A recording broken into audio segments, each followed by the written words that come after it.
I still remember the exact sound the lawyer's pen made when it tapped against the folder before he said my name. A soft, deliberate click that somehow cut through the entire room like a spotlight snapping on. And for a split second every eye turned. Not to my sister, not to my parents, but to me, like I had stepped into the wrong scene of someone else's story. My name is Emily Carter, I'm 27 years old, and 3 days ago I sat in a polished oak conference room with 12 people who had spent my entire life treating me like I didn't belong, waiting for my grandmother's will to be read, fully prepared to watch my sister inherit everything, just like she always had, because in our family there were 2 daughters, but only one who mattered. Olivia Carter, my older sister by 3 years, had always been the center of gravity, the one my parents introduced with pride at every dinner, the one who got the brand new BMW at 16 while I got her used laptop with a cracked hinge, the one whose college tuition $68,000 a year was described as an investment, while mine was something I'd have to figure out on my own. And I did, working 2 jobs, taking night classes, learning early that if I wanted anything in life I couldn't expect it to come from them.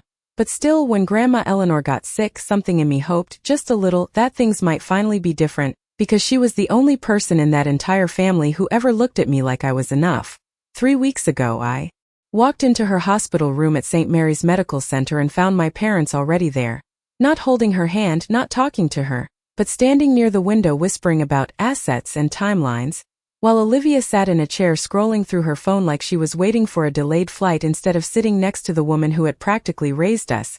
No one noticed when I walked in, which wasn't unusual, but Grandma did, her eyes shifting toward me immediately, sharp and aware despite everything, and she lifted her hand just slightly, like she was calling me closer without saying a word.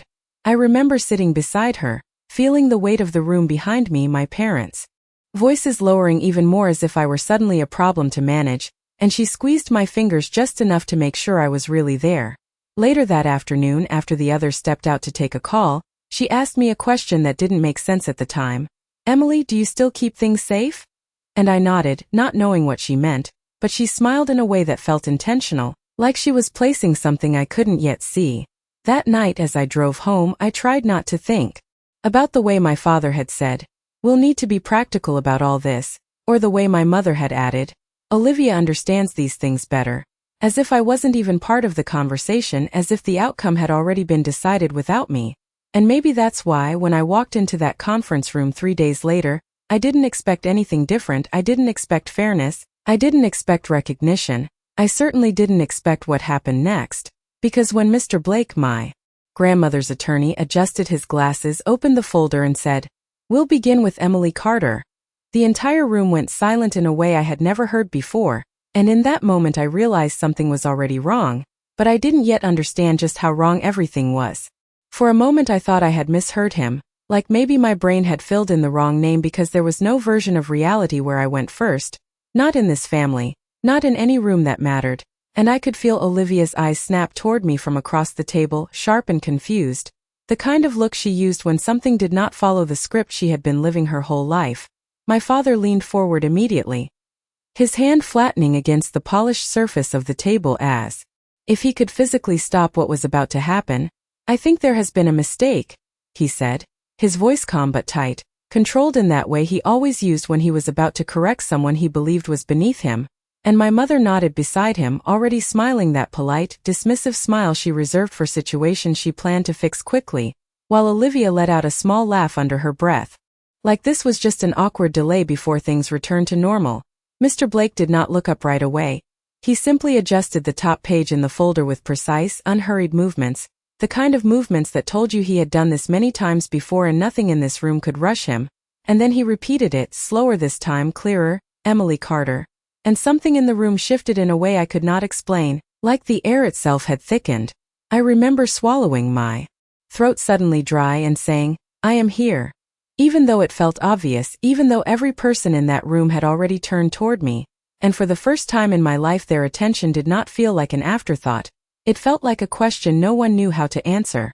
Olivia straightened in her chair, crossing her arms, the faint crease forming between her eyebrows that only appeared when she was genuinely unsettled, and my father let out a short breath, the kind he used before making a correction. "Mr. Blake," he said, "we agreed Olivia would be handling the estate matters, And there it was, the word agreed, like this had already been decided behind closed doors, like my presence was a formality at best.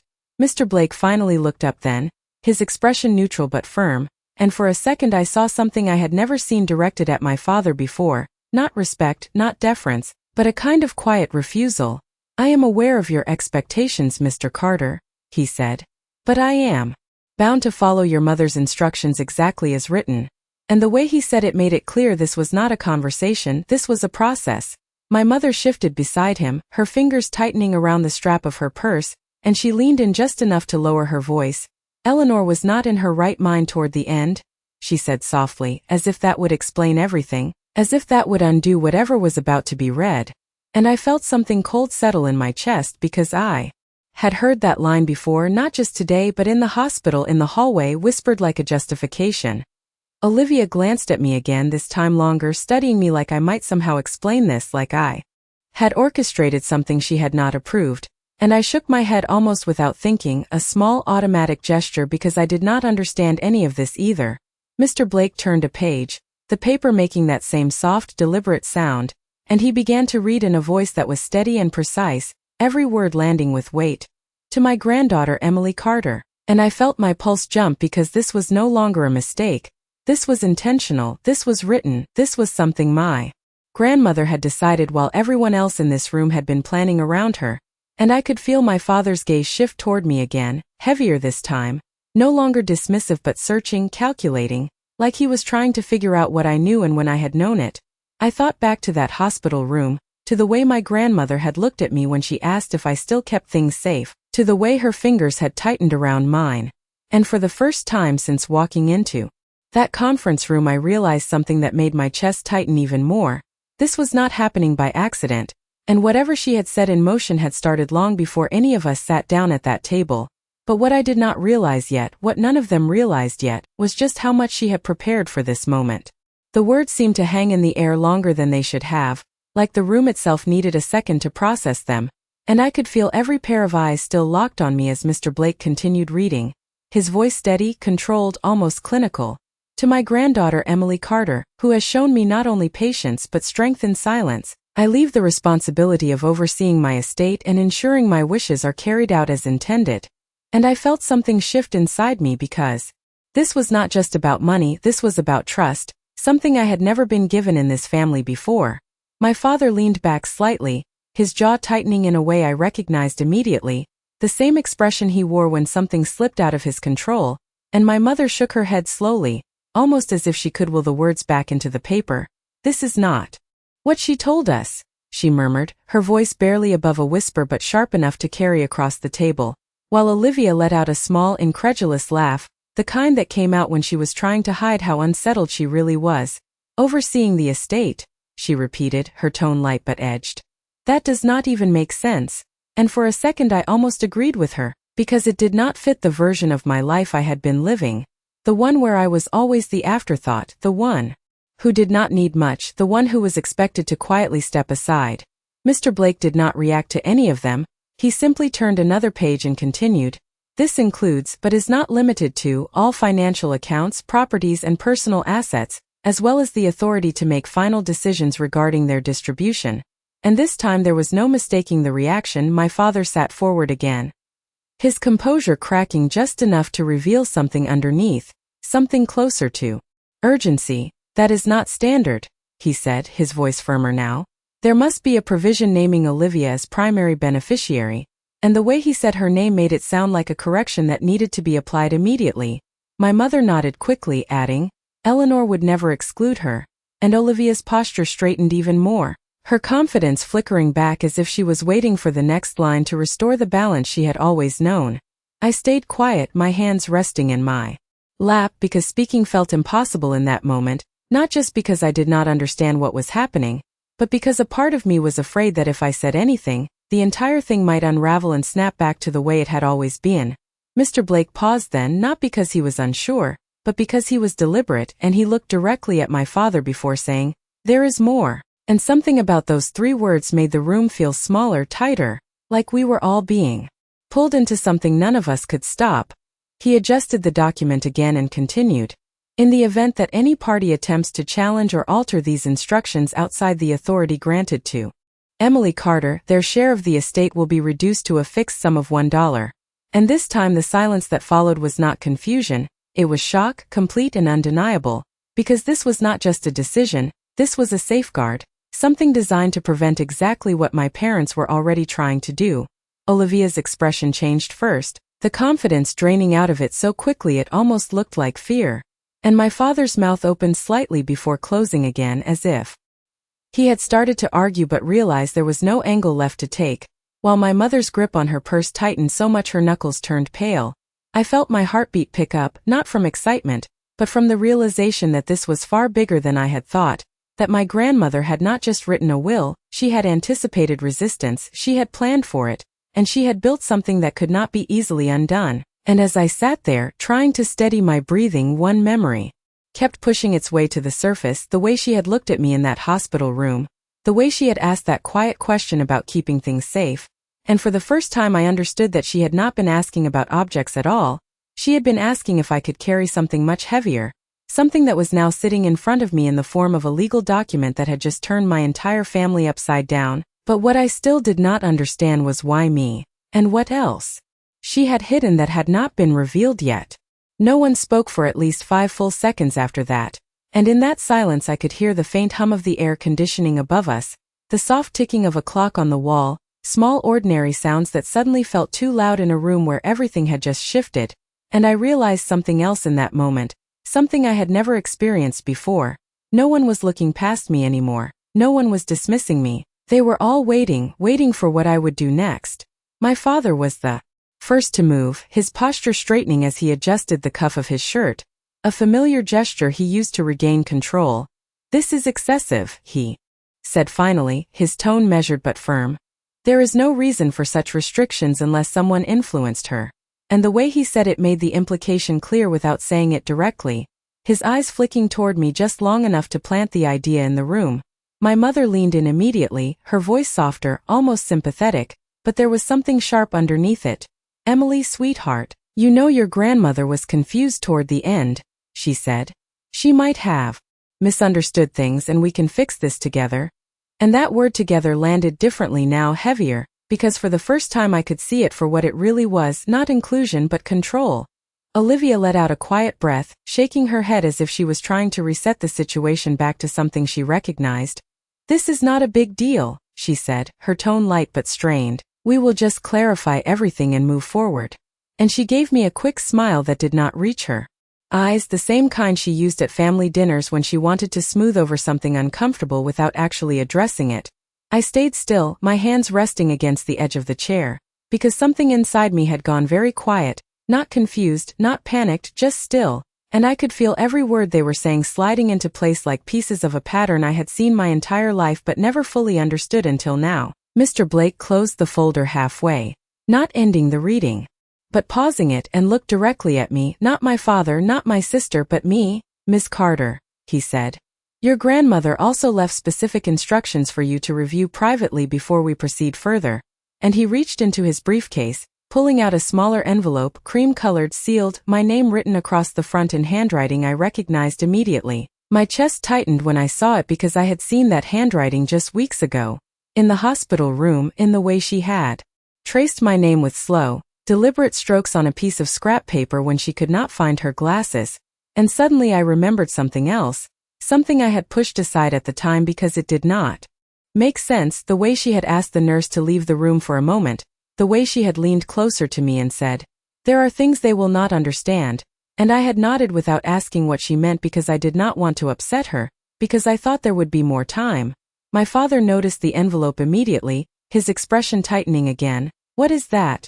he asked, not as a question but as a demand, and Mr. Blake answered calmly, "A personal letter from your mother to Emily, to be opened at her discretion."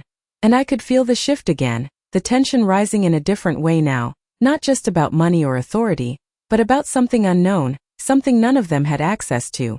My mother reached out slightly as if she might take it, then stopped herself, her hand hovering in the air for a second before pulling back, and Olivia's eyes followed the envelope as Mr. Blake placed it gently in front of me, like it was something fragile but important.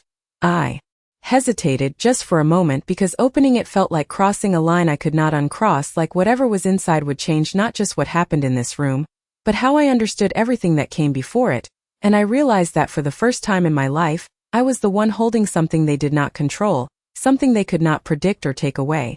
And as my fingers moved toward the edge of the envelope, I felt that same quiet certainty settle deeper, the same one that had started the moment my name was called first, but I still did not know what she had written, or why she had chosen me, or what she expected me to do once I read it. My fingers rested on the edge of the envelope longer than they should have, like I needed permission that no one in that room was willing to give, and I could feel their attention tightening around me again, heavier now, more focused, because whatever was inside that letter was something none of them could anticipate or control, and that alone made it dangerous to them. My father shifted in his chair, the faint scrape of wood against the polished floor cutting through the silence. "Emily," he said, his voice low and measured. "There is no need to open that right now."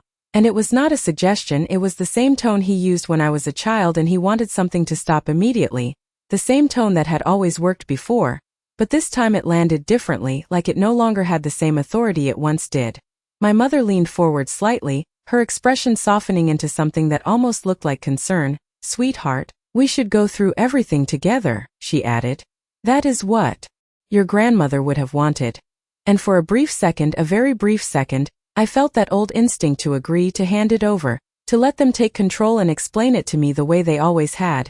But something stopped me, something quiet but firm, the same feeling I had when Mr. Blake said my name first. Olivia crossed her legs slowly, watching me with a small, controlled smile that did not quite hide the tension in her eyes. "It is probably just sentimental," she said lightly. "Grandma always liked writing little notes." And the way she said it made it sound insignificant, like whatever was inside could not possibly matter in the larger picture, like it was safe to ignore. I looked down at the envelope again, at the careful way my name had been written, each letter deliberate, steady, unmistakably hers, and I remembered the way her hand had trembled slightly the last time she held mine, the way her voice had lowered when she said there were things they would not understand, and suddenly it did not feel like a choice anymore, it felt like a responsibility. I broke the seal slowly, the soft tear of paper sounding louder than it should have in the quiet room, and for a moment no one moved, no one spoke, they just watched as I slid the folded letter out and opened it, my hand steady even though my heart was not. The first line was simple, written in the same familiar script. "Emily, if you are reading this, then everything has gone exactly as I planned." And I felt my breath catch slightly because that word plan changed everything. It meant this was not just a will, not just a last-minute decision, it meant she had been thinking ahead, anticipating, preparing. I kept reading, my eyes moving quickly but carefully, taking in every word.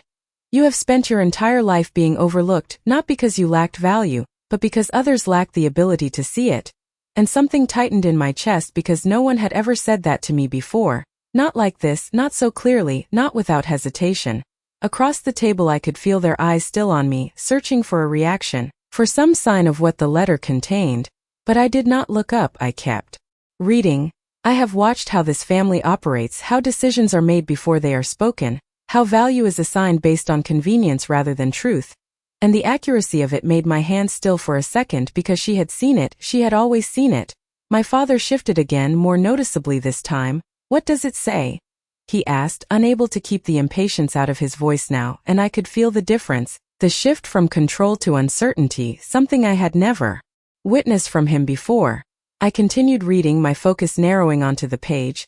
"There are assets and agreements that have not yet been disclosed, protections I have put in place to ensure that what is mine is not redirected by those who believe they are entitled to it." And my pulse quickened again because this was bigger than I had realized, much bigger. This was not just about distribution, this was about prevention, about making sure something could not be taken or altered. Olivia leaned forward slightly now, her composure slipping just enough to reveal something underneath, something closer to concern, and my mother's expression tightened as if she was already trying to calculate what this meant. I reached the final lines of the letter, my grip on the paper steady but firm. "You will understand what to do when the time comes, and when it does, do not hesitate, because hesitation is what they have always relied on." And I felt that quiet certainty again, stronger now, clearer. Like something had finally clicked into place. I lowered the letter slowly, the room still waiting, still watching, And for the first time I realized that whatever came next was not something they could decide. For me, not anymore, but I also knew deep down that I had only just uncovered the first layer of what my grandmother had set in motion. The room stayed completely still after I lowered the letter, but it was not the same silence as before. This one felt sharper, more alert, like everyone was waiting for me to confirm something they were already afraid of. And I could feel my father's eyes on me again, heavier now, no longer dismissive, no longer certain. "Well," he said after a moment, his voice tighter than before. "What exactly does it say?" And there was no attempt to soften it this time. No polite framing, just a direct demand, like he needed to regain control of the narrative before it slipped too far. I folded the letter slowly, not to hide it, but to give myself a second to think, because the words were still settling in my mind, still connecting to things I had not fully understood yet. And I realized something else, something that shifted everything even further. The letter had not told me everything, it had pointed me somewhere. "It says she made her decisions very intentionally," I answered finally, keeping my voice steady, and I could see the reaction immediately, my mother's lips pressing together, Olivia's posture tightening, my father's expression hardening just slightly, like he was already preparing to challenge that. "That is not specific enough," he replied, leaning forward again. "Emily, we need to review this properly, there are legal implications here." And the way he said legal sounded less like concern and more like strategy, like he was already searching for a way to reframe what had just happened. Mr. Blake spoke before I could respond, his tone calm but firm. "The letter is addressed to Miss Carter personally. It is her discretion how much she chooses to share." And that word discretion seemed to land harder than anything else that had been said so far, because it placed the decision entirely in my hands, not theirs. Olivia let out a quiet breath, shaking her head slightly as if she was trying to reset again. "This is getting unnecessarily complicated," she said, her voice controlled but strained. "Grandma would not want us fighting over this." And for a second I almost laughed, not because it was funny, but because it was so familiar, the way conflict was always redirected, minimized, turned into something smaller than it actually was. I looked at the envelope again, then at the letter in my hand, and I remembered the last line, "Do not hesitate," and for the first time I realized hesitation had been the one thing I had always done, the one thing they had always counted on. "There is more," I said quietly, and that got their attention immediately, every single one of them leaning in just slightly, even if they tried not to show it. "She mentioned assets and agreements that have not been disclosed yet." And I watched as that landed, as the meaning of it started to spread across their faces, not all at once but gradually, like a realization they could not stop. My father's expression changed first, the confidence slipping just enough to reveal something underneath, something closer to concern. "That is not possible," he said quickly, almost too quickly. "Everything has already been accounted for." And the speed of his response told me more than the words themselves. My mother glanced at him just briefly, but it was enough for me to see that this was not entirely new information to them, not entirely unexpected, just something they had not planned for in this way. Olivia's eyes narrowed slightly, her focus shifting from me to Mr. Blake. "If there are additional assets, they should be disclosed now," she said, her tone firm again, trying to regain structure, control, something predictable. Mr. Blake did not respond immediately. Instead he reached back into his briefcase and pulled out another set of documents, thicker this time, bound together neatly, and placed them on the table in front of him. "There are indeed additional documents," he said, "but they are contingent upon Miss Carter's acceptance of her role as executor." And that word executor seemed to echo in the room, heavier than anything else so far, because it was no longer just about receiving something, it was about authority, responsibility, decision-making power. I felt my heartbeat pick up again, not from fear but from the weight of what that meant, because accepting that role would not just change what I had, it would change my position entirely. It would place me in control of something they had always assumed would never be mine. My father sat back slowly this time, his silence saying more than his words had before, and my mother's fingers tightened around her purse again, while Olivia's gaze locked onto me, no longer dismissive, no longer amused, but focused, calculating, like she was trying to understand a version of me she had never needed to consider before. And as I looked at the documents on the table, at the letter still in my hand, I realized that this was the moment my grandmother had been preparing me for, not just to receive something, but to decide what happened next. And for the first time in my life, that decision was entirely mine. But I also knew that whatever I chose, it would change everything in ways none of us could undo. No one spoke for a moment after the word executor settled into the room, but it was not hesitation anymore, it was calculation, and I could see it happening in real time, the way my father's eyes shifted slightly, the way my mother's posture stiffened, the way Olivia's expression changed from disbelief to something far more focused, like she was already adjusting her strategy. I looked at the documents in front of Mr. Blake again, then at the letter in my hand, and I remembered the line about hesitation, the way my grandmother had written it so clearly, so deliberately, like she knew exactly what this moment would feel like, and for the first time I understood that this was not about being chosen randomly, this was about being prepared. What exactly does accepting that role mean? I asked, my voice steady, and I felt something shift immediately because asking the question meant I was considering it, not deflecting it, not handing it off, but actually stepping into it. Mr. Blake nodded slightly, as if he had been waiting for that question. It means you would have full authority to oversee and execute the terms of your grandmother's estate as outlined in these documents, he said, including control over undisclosed assets and enforcement of the provisions already read. And the way he said control made the weight of it very clear. My father leaned forward again, more urgently this time. Emily, you do not have the experience to handle something like this, he said, his tone sharper now, less controlled. These matters require a level of financial and legal understanding that you simply have not been exposed to. And there it was, familiar, predictable, the same narrative he had used my entire life, just updated for the situation. My mother nodded quickly beside him. Your father is right, sweetheart, this is a lot to take on and we can help you manage it, she added, her voice soft but insistent, and again that word help carried something else underneath it, something that felt less like support and more like an attempt to regain access. Olivia leaned back slightly, crossing her arms, watching me carefully. You do not need to prove anything here, she said, her tone calm but edged. We can handle this as a family. And I almost smiled at that because suddenly I understood what that meant. It meant returning things to the way they had always been, where decisions were made without me, where outcomes were predetermined, where I was expected to step aside without question.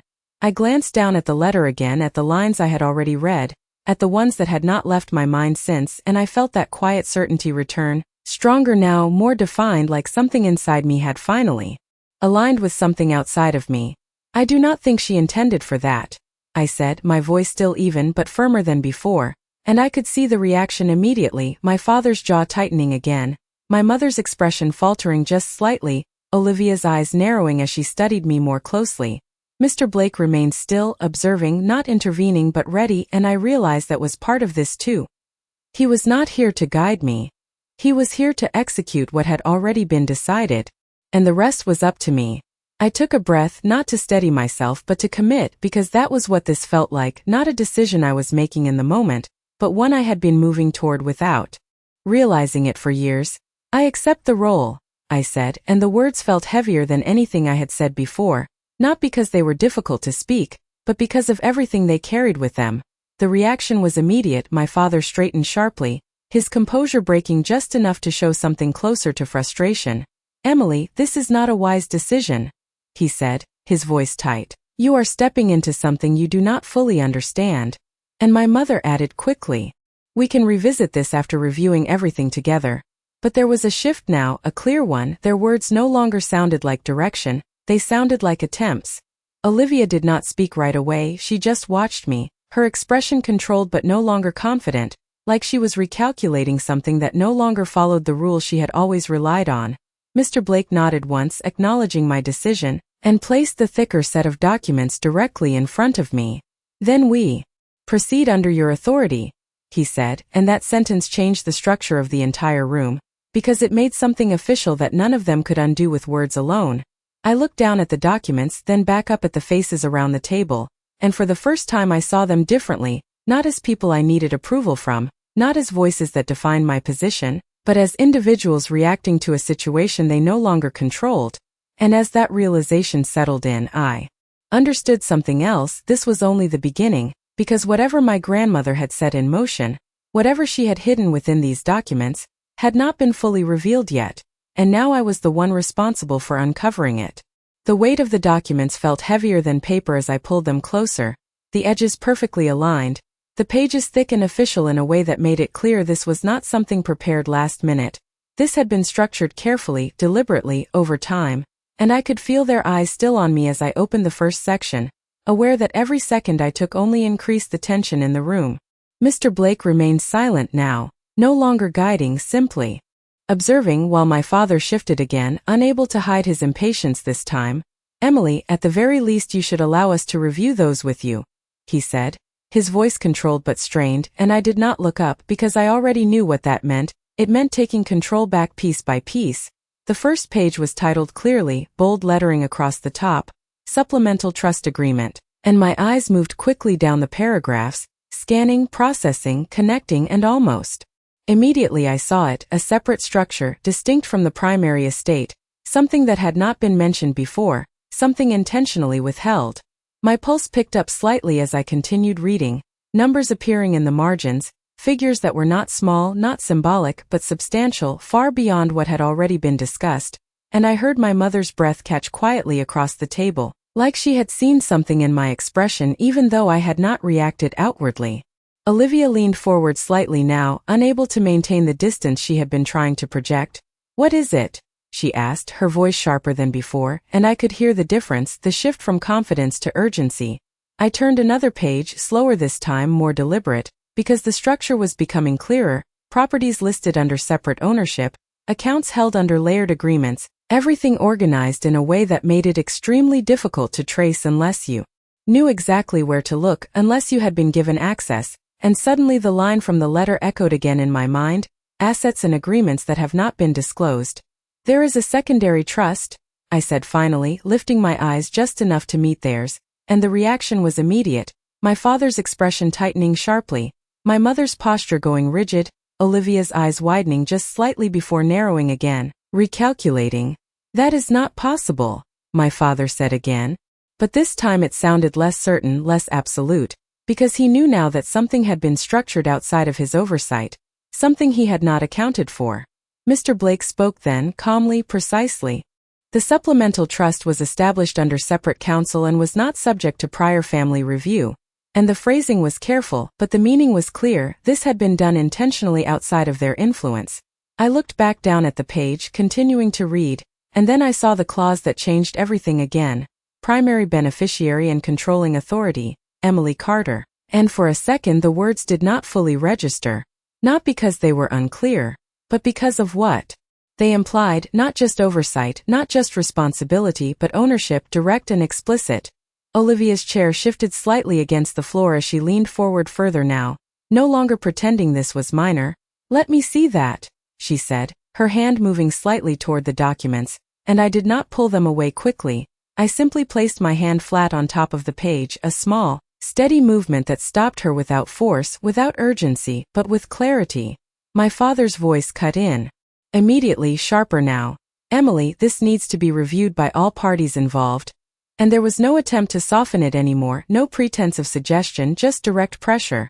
I looked up fully this time, meeting his eyes in a way I had not done before, not defiant, not aggressive, just steady, and I realized something in that moment that felt both new and completely familiar.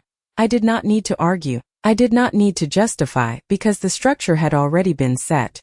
"It says I am the controlling authority," I replied simply, and the words landed heavier than anything else I had said so far, because they were not an opinion, they were a fact supported by documents they could not dismiss. The room went quiet again, but not the same kind of quiet as before. This one was sharper, more charged, filled with something closer to realization, because this was no longer about what they expected. It was about what had already been decided without them. I glanced back down at the documents, continuing to scan the remaining pages, and I could see now that this was not just a single reveal. It was layered, structured in a way that would continue unfolding step by step, each section building on the last, and as that understanding settled in, I realized that whatever my grandmother had created, whatever system she had put in place, I had only just opened the first part of it, and there was still more waiting beneath the surface that none of us had seen yet. The silence that followed my words did not feel uncertain anymore. It felt heavy, settled, like something had finally been acknowledged that could not be undone, and I could see it in the way my father did not respond immediately this time, in the way my mother's expression stayed fixed instead of shifting into explanation, in the way Olivia did not reach for the documents again, because they all understood now that this was no longer something they could simply redirect. I looked back down at the pages, forcing myself to stay focused because the more I read, the more I realized that what had already been revealed was only a fraction of what existed. And the structure continued, layered agreements tied to specific conditions, timelines outlined in precise language, everything written with the kind of clarity that left no room for interpretation. "This does not make sense," my mother said finally, her voice quieter now but strained. "Eleanor would not divide things like this without telling us." And there it was again, the assumption that everything should have been shared with them, that nothing could exist outside their awareness. Mr. Blake responded calmly, "Your mother's instructions were very clear regarding confidentiality." And that word seemed to settle differently now, not as a formality, but as a deliberate boundary that had been placed between them and the truth. I turned another page, and this time the section header caught my attention immediately. Conditional distribution clause. And my eyes slowed, reading each line more carefully because the phrasing was different here, more specific, more targeted. And as the meaning began to form, I felt that same tightening in my chest, not from confusion but from recognition. The clause outlined a series of conditions under which certain assets would be released or withheld, not based on time or external factors but based on actions, decisions, compliance, and suddenly I understood what this was, not just a distribution plan but a system of accountability. "There are conditions," I said quietly, and that was enough to shift the room again because conditions meant control not just over assets but over behavior. My father leaned forward immediately, his voice sharper again. "Conditions for what?" And I could hear the urgency now, the need to understand before reacting because reacting too soon might trigger something they could not reverse. I kept reading, not answering right away because the details mattered, the structure mattered, and then I saw it, a specific line tied directly to family members, language that was both precise and unmistakable. "Any attempt to interfere with or undermine the authority of the designated executor will result in immediate forfeiture of all non-fixed distributions." And I felt a quiet clarity settle in. Because this was not just protection, this was enforcement. Olivia's voice came next, lower, more controlled than before. "What does that mean?" she asked, and I could hear the difference now, the shift from assumption to caution. I lifted my eyes again, meeting theirs, and for a moment I considered softening it, explaining it gently, the way I would have before. But the letter came back to me again, "Do not hesitate," and I understood that clarity was not cruelty. It was exactly what had been intended. It means if anyone tries to challenge or override the decisions tied to this role, they lose access to everything that is not explicitly guaranteed. I said, keeping my voice even, and this time the reaction was immediate and undeniable. My father leaned back sharply, my mother's eyes widened slightly, Olivia's expression tightened in a way I had never seen before, not anger, not disbelief, but something closer to restraint. The room felt different now, not just tense, but structured, like invisible lines had been drawn that none of them could cross without consequence, and for the first time I could see it clearly, this was not just about me being chosen, this was about them being limited. I looked back down at the page, continuing to read, and I could see more clauses, more conditions, more layers, each one reinforcing the same structure. Authority placed in one direction, restrictions placed in the other, everything aligned to ensure that the balance could not shift back to what it had been. And as that realization settled in, I understood something that felt both overwhelming and strangely steady at the same time. My grandmother had not just given me control, she had taken it away from them, piece by piece, in ways they could not undo, and whatever came next was not going to be decided by argument or pressure. It was going to be defined by the system she had already put in place, a system I was only beginning to understand.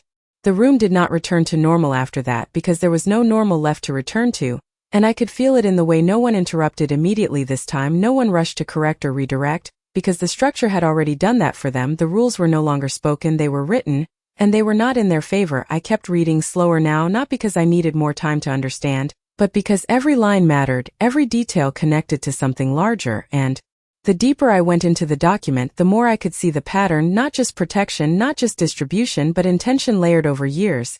"Emily," my father said again, but his tone had changed, less commanding, more measured, like he was choosing his words more carefully now. "You need to understand that legal documents can be interpreted in multiple ways." And there it was, a shift in approach, not denial but reframing, looking for flexibility where there might be none. I did not look up right away. I finished the paragraph in front of me, then turned the page because what I was seeing now was something new, a section labeled Executor Directives. And the language was different again, more direct, more personal, almost like it had been written with a specific moment in mind. My mother leaned forward slightly, her voice softer now, almost cautious. "We are not against you," she said. "We just want to make sure everything is handled properly." And for a moment I let the words sit, not because I believed them, but because I could hear the shift underneath them, the recognition that pushing too hard might trigger consequences they could not afford. Olivia did not speak, but her eyes stayed fixed on me, watching every movement, every page I turned, as if trying to anticipate what would come next before I said it. I scanned the directives quickly, then more carefully, and that was when I saw the line that made everything connect in a way it had not before. The executor is granted immediate authority to initiate review of all prior transactions conducted within 90 days preceding the grantor's passing. And I felt my focus sharpen instantly, because this was not just about what was being given, this was about what had already been done. My father's voice came again, sharper this time despite the effort to stay controlled. "What does that section refer to?" And I could hear it now, not just curiosity but concern. I looked up slowly, meeting his eyes, then my mother's, then Olivia's, and I realized that this was the moment where everything shifted again, not because of what I had already read, but because of what it implied. "It allows me to review any transactions made in the last 90 days, I said, my voice even, and I saw it immediately. The reaction was not confusion this time, it was recognition, fast and unmistakable. My mother's expression changed first, a flicker, brief but real. My father's posture stiffened slightly, Olivia's gaze sharpened, all of it happening in less than a second, but it was enough. I looked back down at the document, continuing to read, and then I saw the next line, the one that made the purpose undeniable. Any transactions deemed inconsistent with the grantor's stated intentions may be subject to reversal or legal challenge under executor authority. And there it was, not just oversight, not just control, but correction. The silence that followed felt different again. Not just heavy but charged. Like something had just been exposed without being directly named. I did not say anything right away. I let the words sit in the room because they did not need explanation, not for them. My father leaned back slowly this time, his jaw tight, his eyes no longer searching for answers but calculating outcomes. My mother's hands folded together in her lap, her fingers interlacing tightly, Olivia's posture rigid, her earlier confidence gone entirely now. I turned another page, continuing because I knew there was more, there had to be, and as I did, I realized something that made everything else fall into place. My grandmother had not just planned for the future. She had accounted for the past.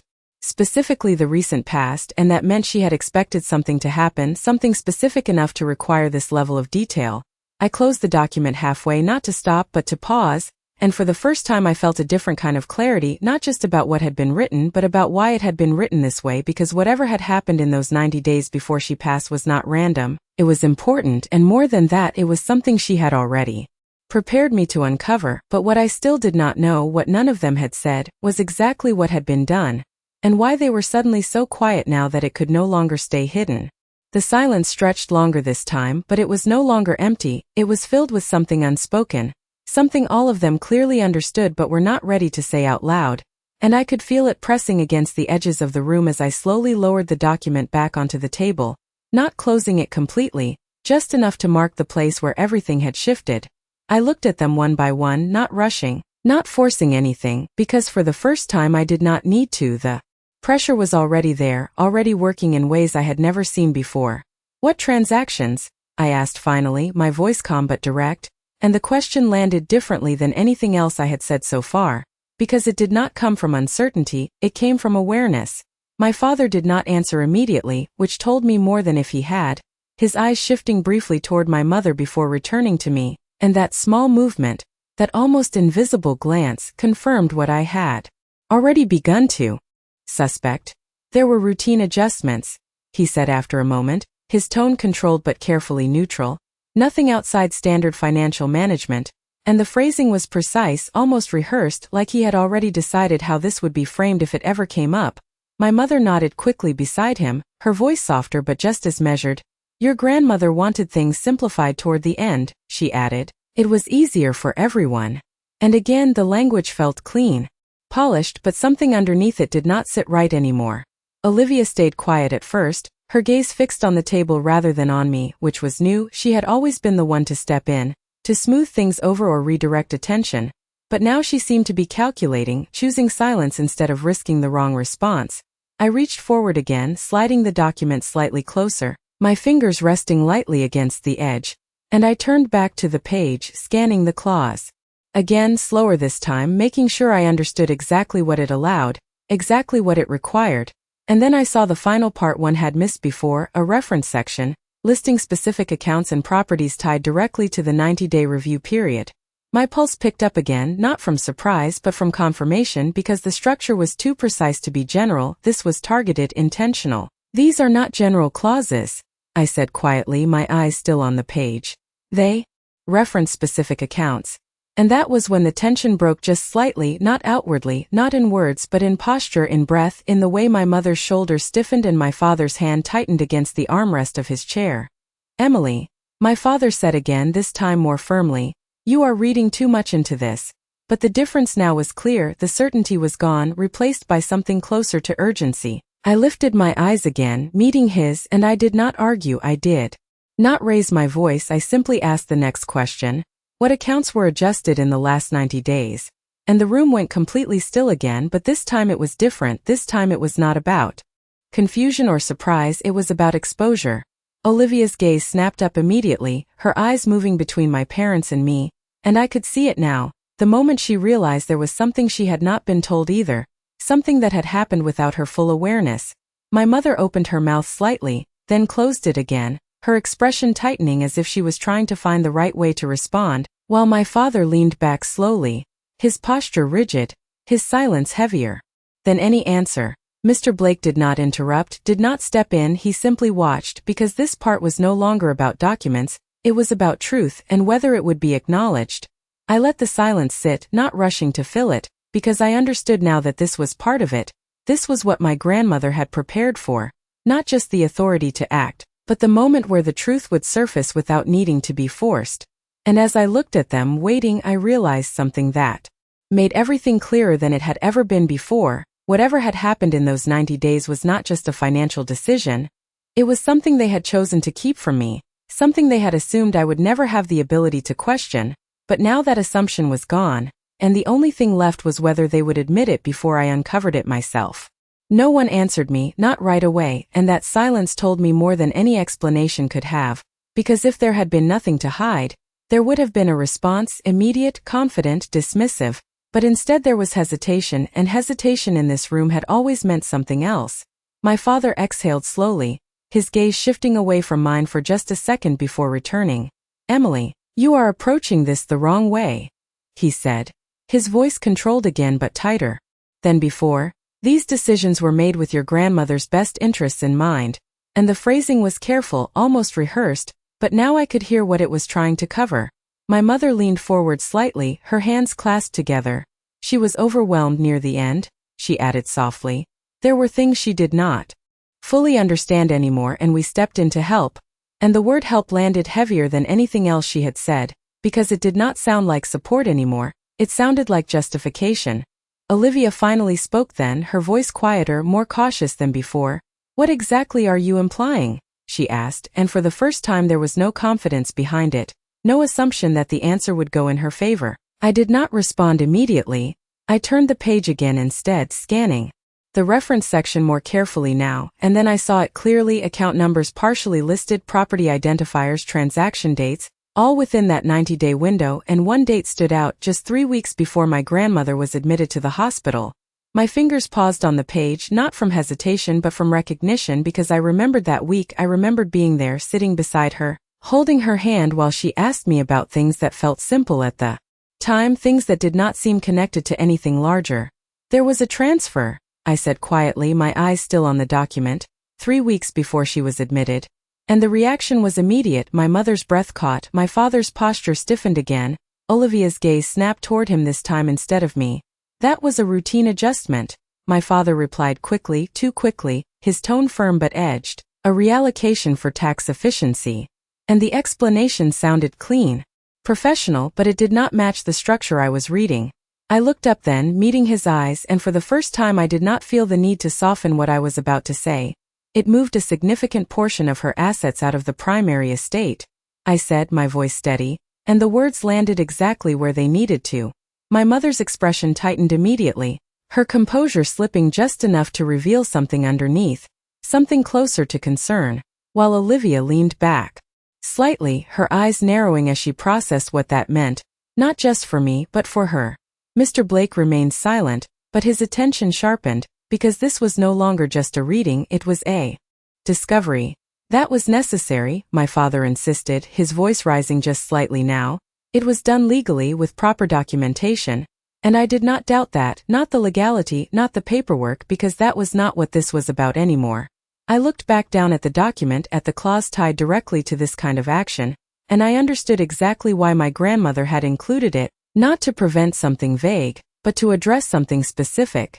The clause allows for review of transactions that conflict with her stated intentions, I said, and I could feel the shift again, sharper this time, because now it was not just about what had been done, it was about whether it aligned with what she had actually wanted. Olivia spoke again, her voice more controlled now but still tight. And you are saying it did not? And I met her gaze briefly before answering. I am saying I have the authority to determine that.